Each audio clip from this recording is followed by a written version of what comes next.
Oh boy, looks like I need a haircut. Welcome back to Unraveling the Pattern. I'm Lauren. Let's talk about The Wheel of Time Season 2, Episode 6, Eyes Without Pity.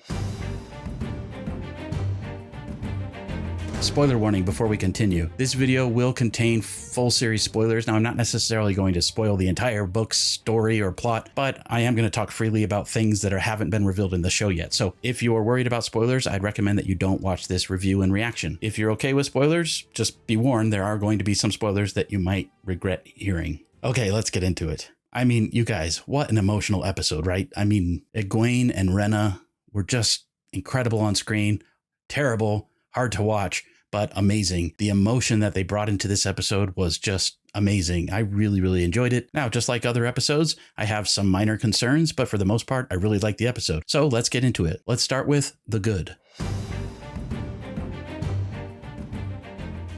The Egwene, Rhaena, sul'dam, damane stuff was just so heart-wrenching, so hard to watch, and yet so amazing. Another thing I really liked was the Mat and Rand reunion. It was such a wonderful thing to have Mat gambling, to have Rand hearing him from afar. I really enjoyed that. I thought that was really beautiful. I was a little bit disappointed in how that ended, but I understand they're setting things up for more to come. Another thing I quite enjoyed was Moiraine's storyline with Barthanes and her sister Anvere. That stuff continues to be interesting to me, and I'm very intrigued to see where this is going. Lanfear is just incredible. She's the perfect villain. I love seeing her on screen. Overall, I love this episode. Probably not my highest ranked of the season, but I understand where they needed to go with this. Episode 5, you really can't beat episode 5. It was just incredible. And this episode had some really emotional moments and things that I was very surprised by. So let's just talk a little bit about the bad and the ugly.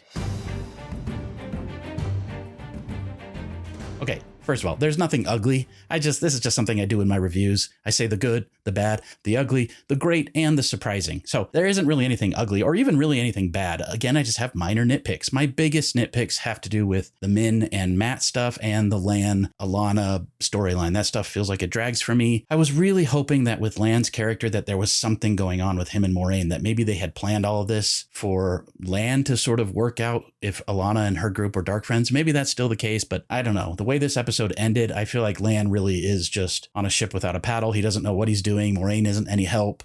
He really doesn't know what's going on, and that disappoints me a little bit. I'd much prefer to see more development of other characters rather than seeing the Lan stuff, how it's been playing out so far. Maybe it'll have a good payoff, but I'm just not totally sure yet. Now, I said Mat and Min. It's not that I hate the Mat and Min storyline. I just don't really know where it's going, and I'm a little confused by it. I just want Mat to have more screen time. He's like such a fan favorite, and I genuinely thought that by now his luck would have kicked in, that he would have been fully separated from the dagger, that all of that would have happened while he was in Tar Valon, and that hasn't happened. So now I'm wondering, are we going to get book 3 versions of Mat where he'll still fight Gawain and Galad, or some variation of that? Are we still going to see a moment where maybe Mat goes through a door frame and gets some wishes and some objects? Like, I don't know how this is all going to work out. I thought by now we'd have like book 4 Mat, or at least book 3 Mat, and we don't have that yet. So I don't know, genuinely concerned about that. I am kind of sick of Mat seeing his friends at a distance and then refusing to go to them, but I also kind of understand what's going on there, and I feel like they're building up to something great. I still think we're going to get Mat in Falm. I still think we're going to get the Horn of Valyr, and it better be blown by Mat or I will riot. I think everyone will. But anyway, Mat stuff,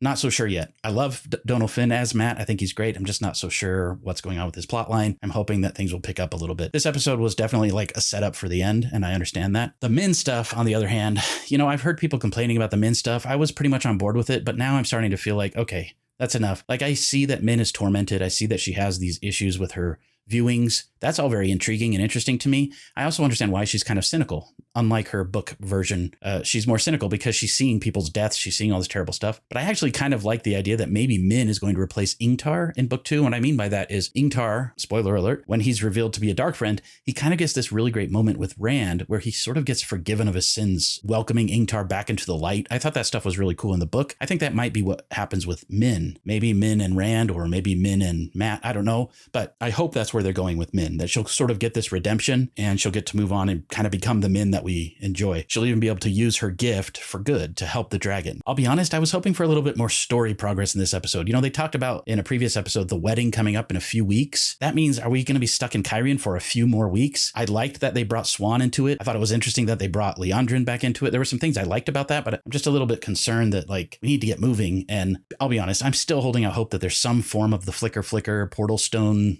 shenanigans that happened in book 2. And now I'm starting to worry that probably isn't the case. We're probably going to spend the rest of this next episode in Kyrian with Rand and the Amerlin, probably Lanfear, and then they've got to leave to Falm by the end of the episode. So maybe we'll get some sort of flicker thing. I don't know. Still hopeful that maybe that's what the vision is that Matt had of killing Rand with the dagger. I don't know. But, you know, it still just feels like let's get to the good stuff. I don't know. Maybe a little bit too much of dragging of feet. I've spent way too much time on the bad. Really, there wasn't that much bad. I'm just trying to nitpick, and I hope people understand that I really do like the show and I'm not trying to like rag on it. There are just some things that I wish would happen on screen that haven't happened. Things like seeing the Chodun Call. I really thought that was going to happen in, I think, episode 4, and it didn't, and that disappointed me. I think one of the reasons why I rate that episode a little bit lower is because it didn't have some of those things that I was anticipating. And this is the same with some of these episodes. There's just some things I was hoping to see that I didn't, and so I get disappointed. But overall, this is a phenomenal episode. So let's talk about the great and the surprising.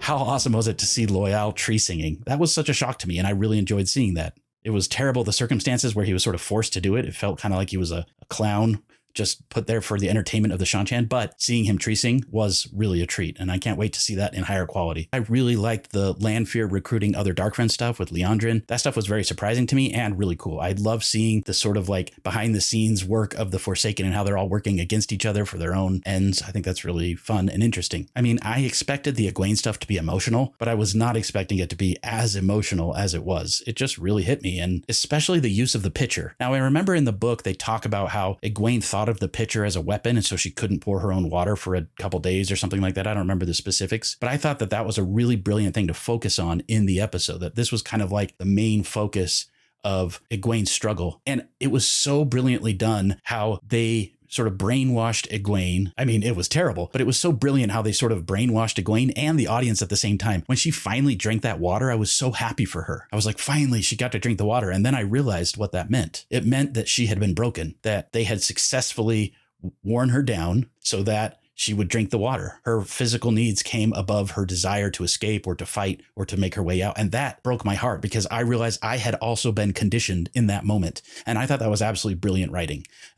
Terrible, but brilliant. The way she connected with Rena when she finally channeled and lit that tree on fire like that, I had all these mixed emotions. It was like, I felt so relieved that Egwene was able to channel and that she had this cool connection. I thought it was like a really cool and emotional moment, but at the same time, I was just horrified that this was happening, that Egwene had been broken down like this. Seeing Mygon, that was a cool little treat. I was pretty much expecting that to be the case from the start, but it was still kind of cool. And I like how she told Egwene, hey, you lasted longer than I did. Like the Shan-Chan are just terrible. The things they do to channelers and to their slaves are awful, but I thought it was extremely well portrayed. I'm very curious to see how non-book readers are going to react to this because this is a pretty dark and disturbing episode. Speaking of surprises, by the way, one of the things I absolutely loved about this episode was Rima Sedai, the yellow Aja Sedai who worked with Nynaeve and Elaine. That whole sequence was really cool and interesting to me. And the way that she willingly gave up her ring, sacrificed herself to save those girls was such a like not only like amazing Aes Sedai move, but such a brilliant yellow Aja move. Like that was a really cool thing she did. I just wasn't expecting to emotionally react to a character I barely knew,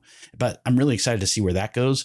I was blown away by that. Nynaeve burst with the power and having that sensed. That stuff was like typical Nynaeve, but it also kind of frustrated me. Nynaeve has been pretty frustrating, but that's exactly how she is in the books. And I think that's perfect. Like Zoe is playing Nynaeve perfectly. I think she's being written really well to be kind of that frustrating character. But yeah, that was a little bit frustrating. Anyway, there is so much more in this episode. I've only seen it once. I'm sure I missed a lot. I hope I didn't come across as too negative. I genuinely really like the episode, and the stuff that's quote unquote bad were really just nitpicks. Thank you for watching, liking, and subscribing. Please watch my other videos that are better. Also, please support the WGA and SAG-AFTRA strikes if you can. Links are in the description. I appreciate when you donate to me. I appreciate when you contribute through Patreon or here on YouTube. But remember, I'm donating that money right now to the SAG-AFTRA strikes anyway. So rather than giving YouTube their cut or Patreon or whoever, just go straight to the source. I really appreciate that. I love you all. Thanks for watching. And until next time, let the dragon ride again on the winds of Prime.